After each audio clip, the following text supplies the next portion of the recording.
मोनिका 15 वर्षाची असताना तिला तिच्या आई-बाबांनी एका ऑर्केस्ट्रा मालकाला विकलं होतं.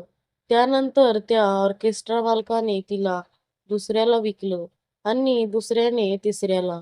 असे वर्षानुवर्ष चालले. तिला सतत कोणीतरी विकले आणि कोणीतरी विकत घेतले.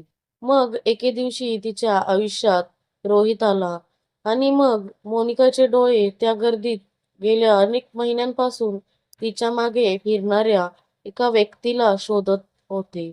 जिथे-जिथे तिचा कार्यक्रम असायचा, तिथे-तिथे तो पोहोचायचा आणि अगदी शांतपणे कार्यक्रम बघायचा.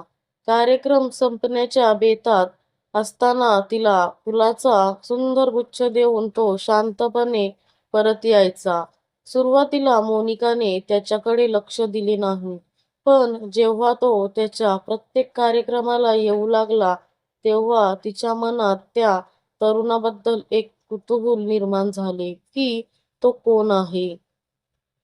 तर मित्रांनो, कथेमध्ये पुढे जाण्याच्या आधी तुम्हाला एक कळकळीची विनंती करत आहे. कमेंट बॉक्समध्ये मी माझ्या दुसऱ्या चॅनलची लिंक दिलेली आहे. तर प्लीज तिथे जाऊन सबस्क्राईब करा. तर मोनिका एक कुशल नृत्यांगना होती. बॉसच्या ऑर्केस्ट्रा ग्रुप सोबत तिचा रोज वेगवेगळ्या शहरात कार्यक्रम असे.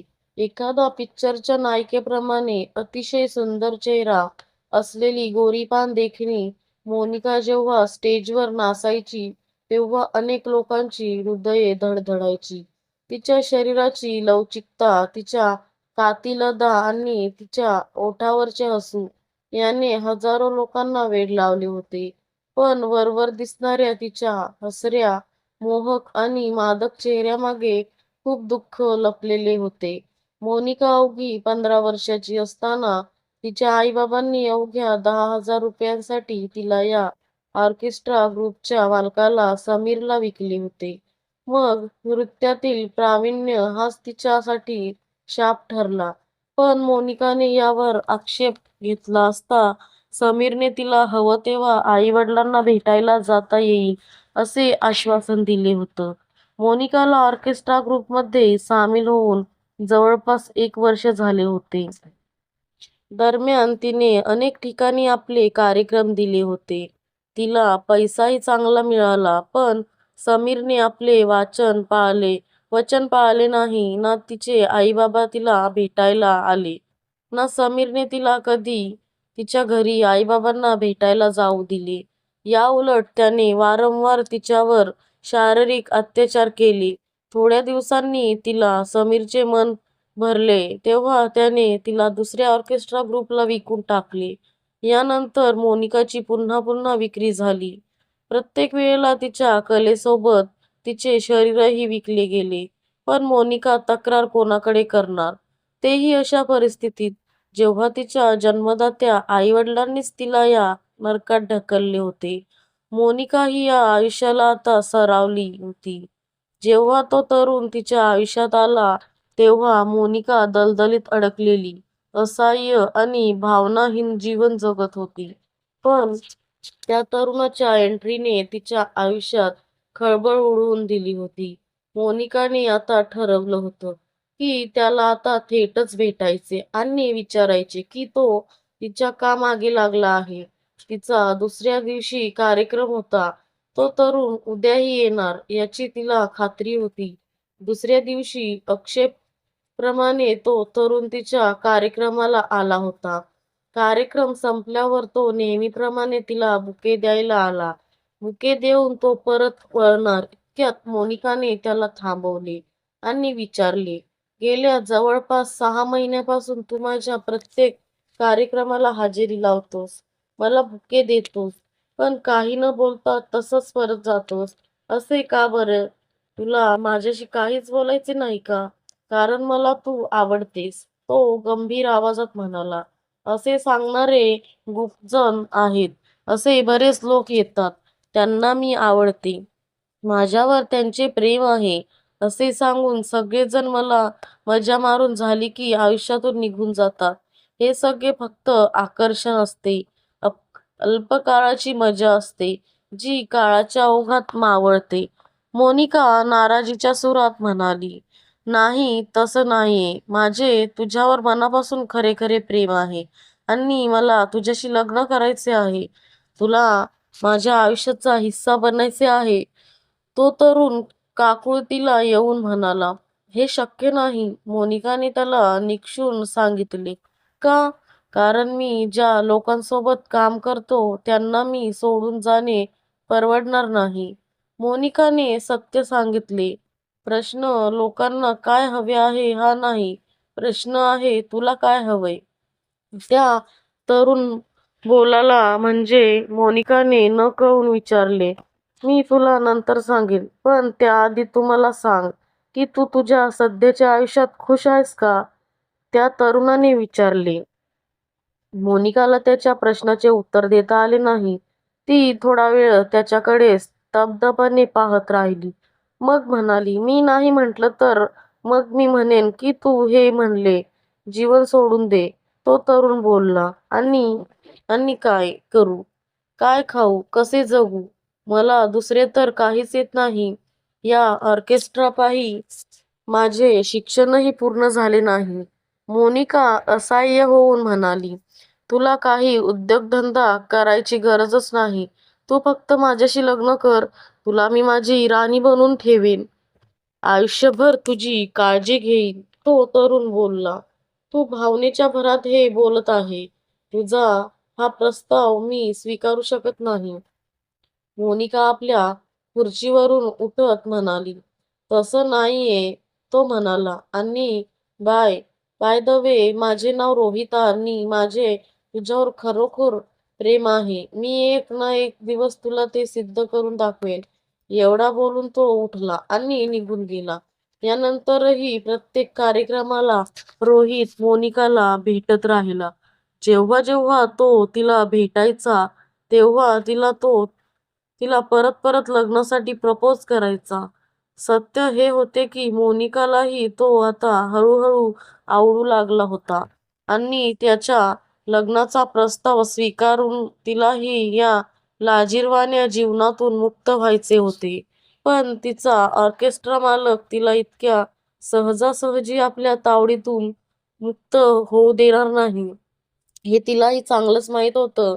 त्याच्यासाठी मोनिका म्हणजे सोन्याची अंडी देणारी एक कोंबडी होती. पण रोहितचे प्रेम आणि आपुलकी पाहून मोनिकाने त्याचा प्रस्ताव स्वीकारायचे ठरवले. एके दिवशी मोनिकाने रोहितला लग्नासाठी हो सांगितले. तेव्हा त्याचे डोळे आनंदाने चमकले. मोनिका क्षणभर आनंदाने खुललेल्या त्याच्या चेहऱ्याकडे पाहत राहिली. मग गंभीर स्वरात म्हणाली, पण रोहित, माझा ऑर्केस्ट्रा मालक मला इतक्या सहजासहजी सोडणार नाहीये. त्याने मला भरपूर पैसे देऊन विकत घेतले आहे. त्याचे पैसे वसूल झाल्याशिवाय माझी सुटका नाही. मी त्याला विचारलेली किंमत देईन आणि तुला त्याच्याकडून विकत घेईन. रोहित क्षणाचाही विलंब न लावता म्हणाला, ठीक आहे, बोलून बघ. कदाचित तो हो म्हणेल. मोनिका म्हणाली. दुसऱ्याच दिवशी रोहित मोनिकाला सोबत घेऊन ऑर्केस्ट्रा मालकाला भेटला आणि त्याला सांगितले की त्याला कोणत्याही किमतीत मोनिकाला त्याच्याकडून विकत घ्यायचे आहे. कोणत्याही किमतीत. ऑर्केस्ट्रा मालक किमतीत या शब्दावर भर देत म्हणाला, हो, कोणत्याही किमतीत. रोहित निक्षून म्हणाला, 25 लाख. ऑर्केस्ट्रा मालक मोनिकाकडे पाहत म्हणाला, मला मान्य आहे. रोहित एक क्षणही वाया न घालवता म्हणाला. ऑर्केस्ट्रा मालकाला हवी ती किंमत देऊन रोहितने मोनिकाला त्याच्या आलिशान घरात आणले. एवढे मोठे घर आणि त्याची सजावट पाहून मोनिका आश्चर्यचकित झाली. तिने विचारले, रोहित, हे घर तुझे आहे का? तर मित्रांनो, या कथेमध्ये पुढे जाण्याच्या आधी कमेंट बॉक्समध्ये जी लिंक आहे त्या लिंकवर क्लिक करून माझ्या दुसऱ्या चॅनलला देखील सबस्क्राईब करा. रोहित उत्तर देतो, हो. रोहित तिच्या सुंदर चेहऱ्याकडे प्रेमाने बघत म्हणाला, आणि आता तुझेही मोनिकाच्या या सगळ्यांवर विश्वासच बसत नव्हता. ती भावडेपणे म्हणाली, "रोहित, माझा विश्वासच बसत नाहीये की हे सगळं खरंच माझ्या आयुष्यात होतोय. असे वाटते की हे सगळे स्वप्नातच घडते आहे. स्वप्न नाही, हे सारे सत्य आहे." रोहित तिला मिठीत घेत म्हणाला, "आपण उद्याच लग्न करू." मग दुसऱ्याच दिवशी रोहितने मोनिकासोबत लग्न केले. रोहितला आई-बाबा नव्हते. ते दोघेही कोविडमध्ये वारले होते. आणि मग त्याच्यानंतर त्यांची गडगंज संपत्ती आणि बिझनेस रोहितच्या नावे झाला होता. रोहितचेही तिच्यावर मनापासून प्रेम होते. मोनिकाला वाटले की रोहितसारखा मुलगा तिला शोधूनही सापडला नसता. त्याच्यामुळे जगातील सर्व सुख तिच्यापुढे आता हात जोडून उभी होती. अशाच आनंदात 3 महिने गेले. एके दिवशी रोहित ऑफिसमधून घरी आला आणि चिंताग्रस्त होऊन हॉलमध्ये बसला होता. त्याला असे बसलेले बघून मोनिकाने विचारले, "काय झाले रोहित? काही प्रॉब्लेम आहे का?" रोहित म्हणाला, "हो ग, प्रॉब्लेम तर आहे आणि तूच मला ह्यातून बाहेर काढू शकतेस. पण जाऊ दे, तू नकोस या भानगडीत पडूस. मी बघून घेईन काय करायचं ते." मोनिका म्हणाली, "अरे, असे का म्हणतोस? मी तुझी अर्धांगिनी आहे. तुझा प्रॉब्लेम तो माझा प्रॉब्लेम. आणि माझ्यामुळे जर काही प्रॉब्लेम सॉल्व्ह होऊ शकतं, तर तो मी नक्कीच करणार. सांग बरं काय झाले ते?"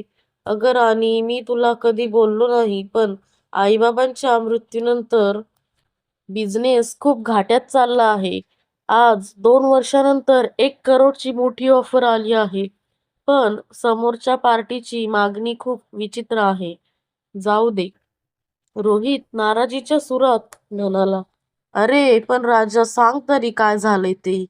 आणि असा बरा मी बिझनेस बाद होऊ देईन." मोनिकाचा धीर आता सुटत चालला होता. यावर रोहित म्हणाला, "तू आता आग्रहच करते आहेस म्हणून तुला सांगतो. समोरच्या पार्टीच्या मालकाला तुझ्यासोबत एक रात्र घालवायची आहे." "काहीतरीच काय? डोकं बिकं फिरले की काय?" "अरे, तुझी लग्नाची बायको आहे मी." अंगावर पाल पडल्यासारखी मोनिका ओरडली. "तू माझी बायको आहेस म्हणूनच मी तुला हे सांगत नव्हतो. तुला म्हटले होते ना की ह्यात तू पडू नकोस म्हणून. मी उद्याच त्यांना नाही म्हणून सांगतो. जाऊ दे ऑर्डर गेली तर. जास्तीत जास्त काय तर माझा बिझनेस बंद होईल."